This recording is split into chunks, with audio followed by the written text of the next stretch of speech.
What's going on, guys? Austin Zabak here with another YouTube video, and in today's video we're going to be talking about the 3 money lessons that changed my life forever. As you probably know, money is a major factor of living, especially that of living a good life. Money pays for food, it pays for shelter, it pays for clothes, it pays for medicine, and it pays for entertainment. But we're not really taught anything about money at all in the traditional schooling system. And you probably weren't taught much about it at home when you were growing up either. And you certainly didn't learn probably anything about money in any extracurricular activities, such as any sports you might have played like soccer, baseball, or football, or volleyball, or gymnastics, or whatever the case may be. And honestly, the statistics do not paint a pretty picture either. Check out this article where it talks about 42% of American workers live paycheck to paycheck, and including 25% of those earning more than $100,000 a year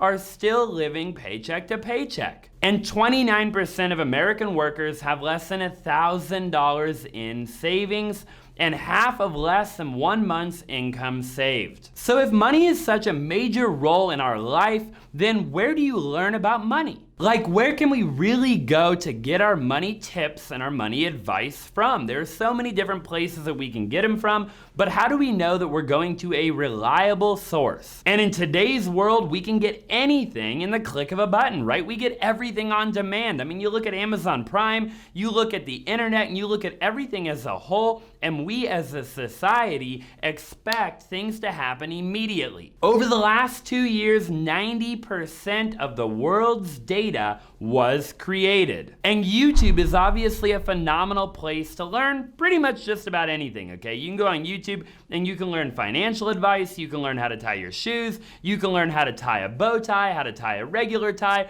and anything pretty much that you can think of. In fact, every minute of every day, 4,146,600 YouTube videos are consumed. Now that to me is pretty mind-boggling. So the reason that I say all of that is because there are a lot of people out there talking about financial advice, right? There's a lot of, just different people in general that are preaching, how to make money, how to save money, how to invest your money.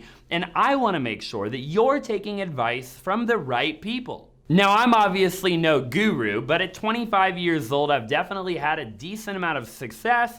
I've also had a decent amount of failure, and I've definitely learned a thing or two about money. So if you wouldn't mind taking just a quick second, okay, and just smashing that like button for the YouTube algorithm, we're gonna go ahead and jump right in to money lesson number 1. And that is to know the difference between good debt and bad debt. If I could go back and give my younger self a piece of advice, I'd have said, Austin, there's a massive difference between good debt and bad debt, and make sure that you live life and leverage debt accordingly. And you've probably heard guys like Dave Ramsey talk about how there's no such thing as good debt, and all debt is bad debt, and never go in debt, never use OPM, right, and pay for everything in cash. And you probably heard guys like Grant Cardone talk about how there is actually such thing as good debt, and you should definitely use OPM when you can. And I'm here to say that I believe you should probably walk right down the center of the two, okay? I don't think Dave Ramsey is entirely wrong. I don't think Grant Cardone is entirely wrong. And those are definitely not the only 2 people that are talking about their opinion. So that's what we're gonna do, right? I'm gonna share with you my opinion on what the difference is between good debt and bad debt. So one way that I can easily put it into perspective for you is through credit cards. Now, I obviously think credit cards are a great thing, and I have many credit cards, and I even have videos on my YouTube channel talking about different credit cards and how to use credit the right way. But I also think that if you use credit the wrong way, it can be a very, very, very bad form of debt. So according to Business Insider, which got their data from the Federal Reserve, the average credit card APR is about 14.52%, okay? There's actually a cost of borrowing money. Now, you don't have to know a whole lot about a whole lot to know that 14.52% is a of a high interest rate. To put into perspective for you right now, the average mortgage rate is below 3%. Now we're at an all-time low, and that is obviously talking a little bit more about real estate and the housing industry, but I just wanted to kind of paint a picture for you, right? You have mortgage rates. I can literally go buy a house at a lower cost of interest than the average inflation rate over the last 30 years, and credit cards are at an all-time high. So I made the mistake a long time ago when I turned 18 years old of going out and getting a bunch of credit cards and maxing them out, okay? Now, not only did that affect my credit in a bad way, but it was also just bad debt, right? And I was paying way too much interest on the debt. So what I would recommend if I were you is I would go out if you're young and I would go get a credit card, okay? But what I would do is I would look for those special offers. You see every now and then, the Chase Sapphire Reserve or the Chase Sapphire Preferred, or there's all of these different credit cards that will offer a promotion, right? They'll say something along the lines of, you can go ahead and you can open up this credit card and you'll get 0% APR for 12 to 24 months. And I would take advantage of that, okay? Because I do think building your credit at a young age is very, very powerful. But I would not go out and max out your credit cards and pay 14.5% in interest. So just make sure that if you're gonna use debt, you use the right kind of debt, okay? There is good debt and there is bad debt. To put into perspective for you, okay? Let's just say you wanna go out and you wanna buy a brand new car, okay? Now that car might cost you, let's just say, $20,000. And if you can go get that car and you can get an interest loan of, let's just say, 3% on a car, right? And now, instead of taking 20 grand in cash and just buying the car in cash, I can take, let's just say, $15,000. Maybe I still got to put a down payment on the car. But now I can take this $15,000 and go put it in, let's just say, a mutual fund or an ETF or something that'll make me more than the 3% in interest. Then that, my friends, is something that I would consider good debt. Because I can make more on my money elsewhere than I can taking that cash and going and paying for whatever I was gonna buy either way outright. So you always just want to be looking at that, right? You want to be paying close attention to interest rates, and you want to really make sure that you don't ever end up in a scenario where you have a lot of bad debt, right? Where you're paying way too much in interest, because you can go out and you can get better interest in a lot of other ways, right? There's a lot of mutual funds out there, a lot of ETFs, a lot of Roth IRAs. There's a lot of different things that you can look into that'll pay you a decent rate of return. And I don't have to tell you, because I already know you smashed the like button, you subscribed to my YouTube channel, and you've watched all my videos. But compound interest is the 8th wonder of the world, right? And we're gonna dive into it a little bit more in a minute, but if you can make more money with your money, that is always a good thing. The second money lesson that changed my life forever was to understand the simple principle of, which ties into point number 1, a penny saved is not a penny earned. Now there's a lot of different people out there that talk about this, okay? So I'm gonna talk about it in the way that I understand it, and the way that I think that you'll understand it at the very highest level. Now again, I'm not saying to go out and blow all of your money, okay? That is not what I'm saying, so just bear with me till the end of the video, okay? What I am saying is this. We were taught a lot growing up, I feel like, if you're anything like me, that, you should save your money, right? You should save your money and save and save and save and save and save and save.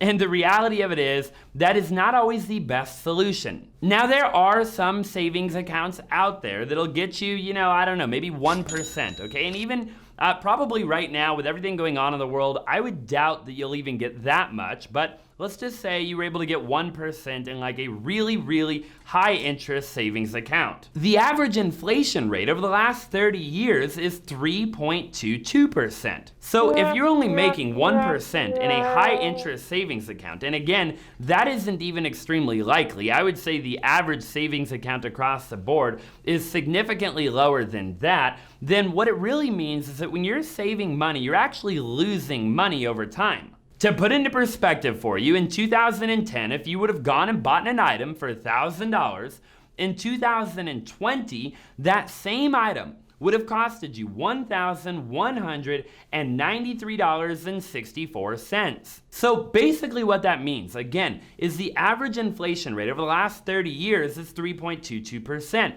So your money isn't going to be worth as much money in 10 or 20 or 30 years from now as it is today. So just to sit back and save your money forever doesn't do you a whole lot of good, because technically you're losing money. And I do always recommend that you have money just put aside for, a rainy day, and that you save money for college, and you save money for a car, and you save for a house. But what I wouldn't do is I would not spend your entire life just saving money. And when I was growing up, I didn't really understand that, right? Nobody ever really taught me that. I just thought, I had to save money. I had to, have a piggy bank and a rainy day fund and an emergency fund and a savings account for this and that and this and that. And I kind of just caught myself just saving money to save, and I didn't even really know why I was saving money. So the solution to that is to invest your money. Now you're probably like, Austin, okay, that sounds great in theory, but what do I invest my money in? And obviously there's a lot of things that you can invest your money in, okay? Such as obviously real estate, right? The stock market, a good mutual fund, a good ETF, okay? A good Roth IRA. There are a lot of different things, and I, of course, suggest that you do your due diligence, but there are a ton of different things that you can invest your money in that over time, again, will provide you with compound interest. You could even invest in Pokemon cards. I know that is a huge thing right now, okay? And, the point of it is that you want to invest into things that you think will appreciate over time or literally provide you with income, okay? Like whether that be dividend income or, compound interest, or literally will just appreciate over time. And that leads me right into point number 3, which is to create a budget. You always want to live on a budget. Now, this doesn't mean that you have to live a boring life or that you have to eat ramen noodles, okay? It's not exactly what I'm talking about. What I am talking about, and going back to the statistic I talked about a little while ago, which is that literally, it just blows my mind, okay?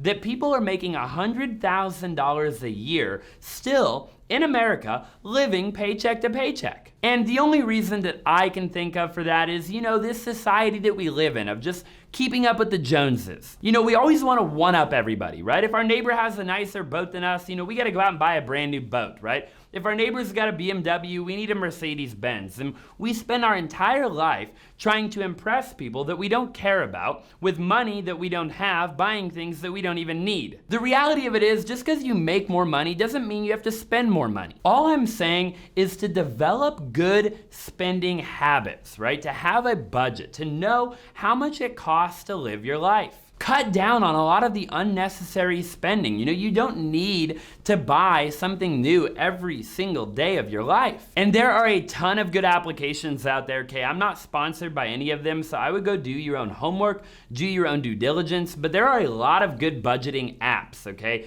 And if you bank with a lot of the bigger banks, they'll even provide a lot of this for you. They'll show you exactly where you spend your money. It'll show the different categories of where you spend your money, and that will actually help you a ton when it comes to actually making a budget. And I would suggest you just study that a little bit, right? Somebody once told me, they said, Austin, I can look at your bank statement and I can tell you exactly how you live your life. I can tell you what you like, what you don't like, what you do a lot of, what you don't do a lot of. And that kind of got me off guard a little bit. I was like, man, I don't know if I want people looking at my bank statements, okay? So, I just encourage you to ask yourself that very question. If I looked at your bank statements right now, what would I see? Do you go out to eat every night of the week? Are you watching Netflix every day of the week, right? Are you ordering a new movie on Amazon every single night of your life? Are you going to the club? Are you partying? What are you doing a lot of that maybe you could do a little bit less of? I just encourage you to make a budget, right? Because if you make a budget and you can follow the budget, it'll still allow you to have fun, right? You can still have, entertainment as a part of the budget, right? You can have food, you can have clothing, you can have housing, you can have car expenses, you can have college. There's all of these different things that you can have a part of your budget, and you can still save money at the end of every month. And then once you have your emergency fund and you're well established, you can take the remainder of the money and you can start to invest it so that eventually you have more money at the end of the month and not more month at the end of the money. If I've learned one thing by 25 years old, and again, I've started multiple different companies, I've done real estate, I've been a real estate investor, I've been a real estate agent, I do the ATM business where I make a lot of passive income, I've owned a marketing company. I've done, several different things, and not all of them have worked out, but I've learned one thing, that everybody successful lives their life on a budget, right? You look at guys like Warren Buffett, and although he's amassed a fortune in life, billions and billions and billions, I think almost $100 billion in fact, and he's still living on a budget, okay? Look, in order to become successful, in order to make more money, in order to, truly have extra money to invest, you have to have a budget. This isn't something that just poor people do, right? It isn't something that mediocre people do. It isn't something that just rich people do. This is something that every single person should do, right? No matter where you come from, no matter, who you are, no matter anything, right? You should have a budget and you should follow it to a T. So there you have it, guys, okay? Again, those are just my top 3 money lessons that I've learned in my life so far, that if I could go back and do it all over again, I would take my own advice, day one, right? Those 3 things changed my life forever. Although there's many more, I'm happy to talk about that in a future video, so definitely let me know by dropping into the comment section below if you want me to talk about this stuff even more. I would love to, okay? I would be happy to. I would be honored to, especially after you smash the like button for the YouTube algorithm, and I'll look forward to seeing you in the next video.